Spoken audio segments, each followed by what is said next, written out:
Hello everyone, मेरे प्रिय छात्र छात्राओं, काश मुझे पता होता। जिम फॉर माइंड के इस फ्लैगशिप प्रोडक्ट में आपका हार्दिक स्वागत है, जिसके अंतर्गत इस कोर्स में हम समझ रहे हैं कि smart study, learning how to learn, सीखने के वो तरीके, वो टिप्स हम सभी लोग समझ रहे हैं जिससे हम पढ़ाई को इफेक्टिवली कर सकते हैं।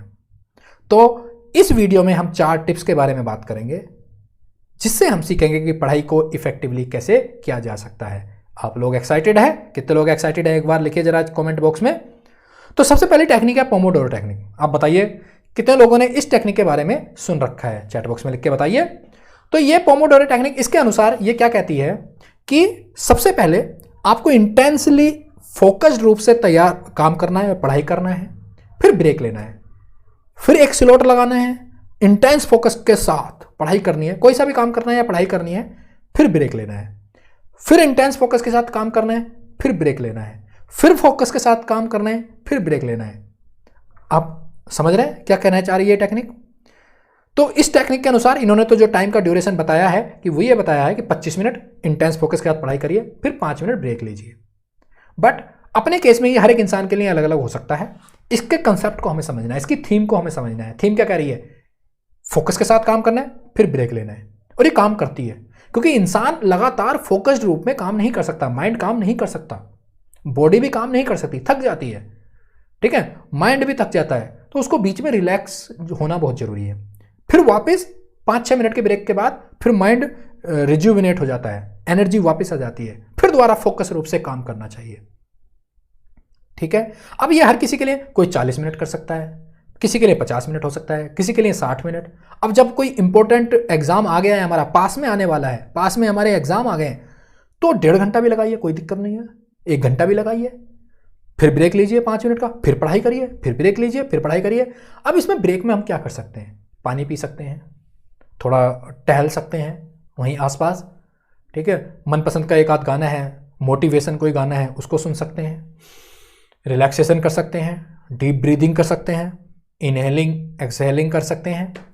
ठीक है, थोड़ा विजुअलाइजेशन कर सकते हैं। ये 5-6 मिनट में कर सकते हैं। हाई डोपामिन एक्टिविटी से बचना है। हाई डोपामिन एक्टिविटी जैसे वीडियो गेम खेलना, कोई एपिसोड देखना, कोई वेब सीरीज का एपिसोड देखना, वो नहीं करना है, वरना आप उसमें फिर बह जाओगे।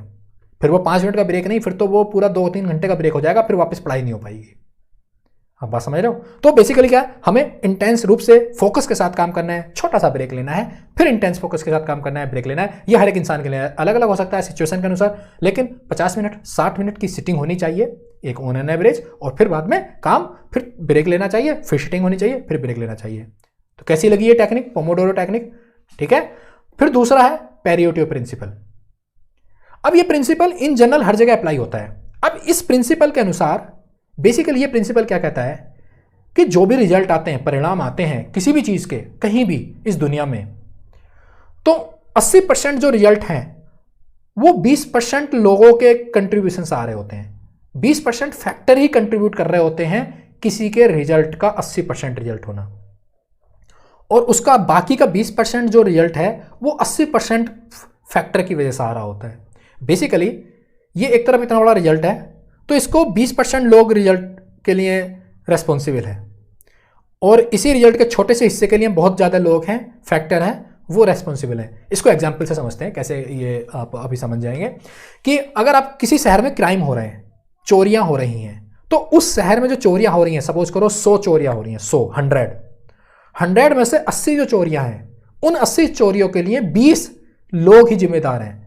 20% जो क्राइम करने वाले लोग हैं, वही 20% लोग ही 80% चोरियां कर रहे होंगे। कम लोग ही, अब जितने भी क्राइम करने वाले ना सारे लोग, वही सारी चोरियां नहीं कर रहे हैं, बराबर नहीं कर रहे हैं। यानी कि 20% लोग ऐसे हैं जो ज्यादा चोरी कर रहे होंगे, और बाकी 80% लोग ऐसे हैं जो 20% चोरियां कर रहे हैं। तो बेसिकली क्या है, किसी को अगर पुलिस को पकड़ना है तो उन 20% लोगों को पकड़ना चाहिए कि जो सबसे ज्यादा चोरी कर रहे हैं, उन 20% लोगों को पकड़ी जाएगी, तो 80% चोरियां अपने आप कम हो जाएंगी। अब जो ट्रैफिक रूल्स होते हैं उनका जो उल्लंघन जो करते हैं, सारे लोग नहीं करते, ठीक है, तो 80% जो उल्लंघन है तो वो 20% लोग कर रहे होंगे। ठीक है, तो उन 20% लोगों को पकड़ो, तो जो ट्रैफिक के 80% जो उल्लंघन है वो कम हो जाएंगे। अब बात समझ रहे हो? कोई दुकान है, उसका जो प्रोडक्ट है, उस पर इतने सारे प्रोडक्ट हैं उस दुकान पर रखे हुए, तो उस दुकान का जो प्रॉफिट या रेवेन्यू जो आ रहा होगा, जो 80% रेवेन्यू है, सपोज करो 100 रुपए का या 100 रुपए का रेवेन्यू आ रहा है उस दुकान का, तो 80 रुपए का जो रेवेन्यू है वो 20% प्रोडक्ट से आ रहा होगा, ठीक है। और बाकी जो 20 रुपए का जो रेवेन्यू है, बाकी 80% प्रोडक्ट से आ रहा होगा। ऐसे ही उस दुकान के जो 80% रेवेन्यू है या प्रॉफिट है, वो 20% कस्टमर से आ रहा होगा, सारे कस्टमर से नहीं आ रहा होगा। कुछ 20% प्रीमियम कस्टमर होंगे उसके, जो मैक्सिमम शॉपिंग कर रहे होंगे। उस 20% प्रीमियम कस्टमर से ही उसका 80% दुकान चल रही है, 80% प्रॉफिट या रेवेन्यू आ रहा होगा। इवन स्कूल में, कॉलेजों में जब हम कोई प्रोजेक्ट करते हैं, असाइनमेंट होता है, तो जब ग्रुप में कोई प्रोजेक्ट हो रहा होता है, तो 80% जो प्रोजेक्ट कंप्लीट करा होगा उसमें से 20% लोगों ने करा होगा। अगर 6 लोगों का, 5 लोगों का ग्रुप है, तो 1 या 2 बंदे ने की वजह से वो पूरा प्रोजेक्ट कंप्लीट हुआ होगा। आप मानते हैं इस बात को? बाकी लोग का कंट्रीब्यूशन, जो 80% लोग हैं उनका कंट्रीब्यूशन केवल 20% ही होगा। तो ऐसे ही सिमिलरली यह पढ़ाई में भी एप्लीकेबल है। पढ़ाई में कैसे एप्लीकेबल है?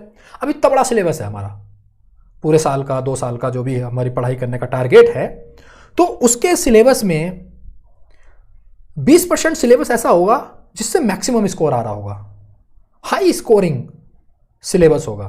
तो हमें वो फाइंड आउट करना है सबसे पहले। अब वो कैसे होगा? हमें पूरे सिलेबस को एनालाइज करना है, समझना है उसको। लास्ट ईयर के जो क्वेश्चंस हैं, प्रीवियस ईयर के 10 ईयर्स के जो क्वेश्चंस हैं, उनके पैटर्न को समझना होगा। वहाँ से निकालने होंगे कौन से हाई फ्रिक्वेंसी क्वेश्चन है, कौन से टॉपिक से सबसे ज़्यादा क्वेश्चंस होते हैं, जिनका मार्क्स का वेटेज बहुत ज़्यादा है। मॉक टेस्ट प्रैक्टिस करने होंगे, एनालाइज करने होंगे।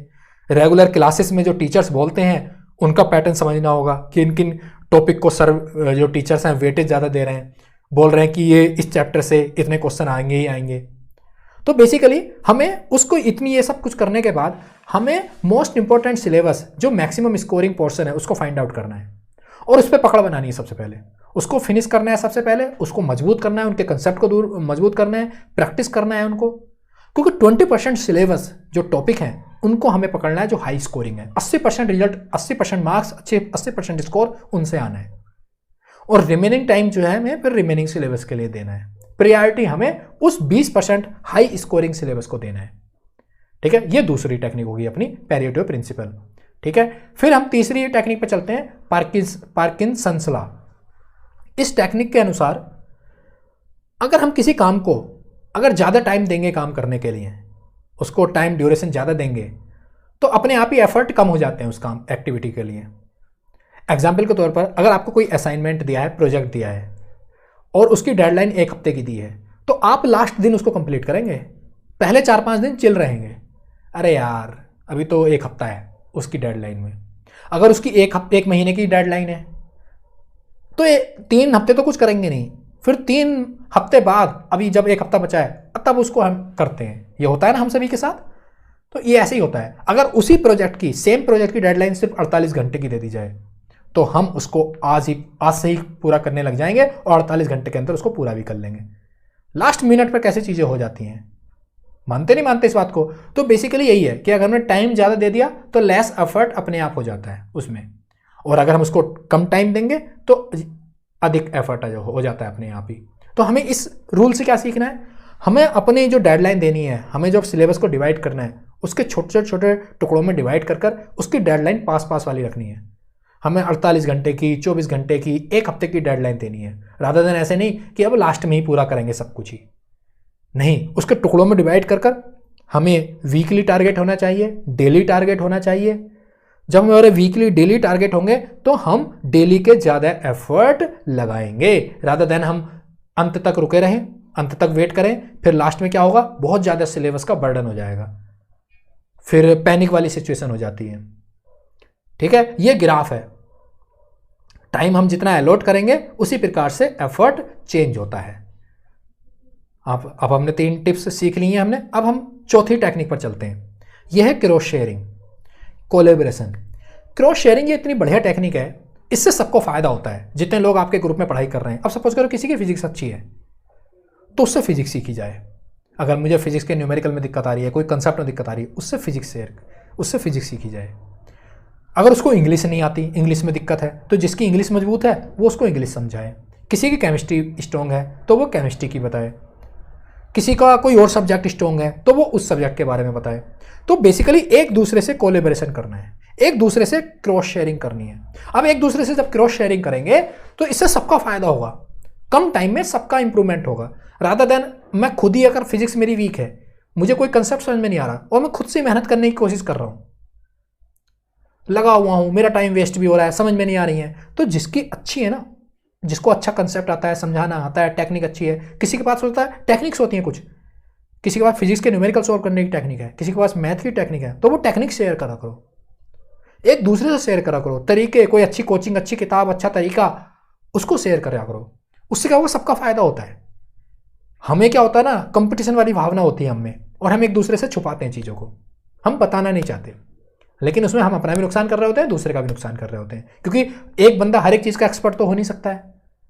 किसी के पास रिवीजन करने की कोई टेक्निक है, कोई नोट्स बनाने की टेक्निक है, उससे सीखो भाई तू कैसे रिवीजन करता है। किसी का डेली रूटीन ऑब्जर्व करो, दूसरों को ऑब्जर्व करो कि यार ये इतना इसका आउटपुट कैसे आता है, ये सुबह कैसे उठ जाता है, ये सब चीज़ें मेंटेन कैसे कर लेता है, एक दूसरे सीखो। तो कोलेबरेशन या क्रॉस शेयरिंग करनी है, एक दूसरे से चीज़ें सीखनी है, जिससे सभी का फायदा होगा।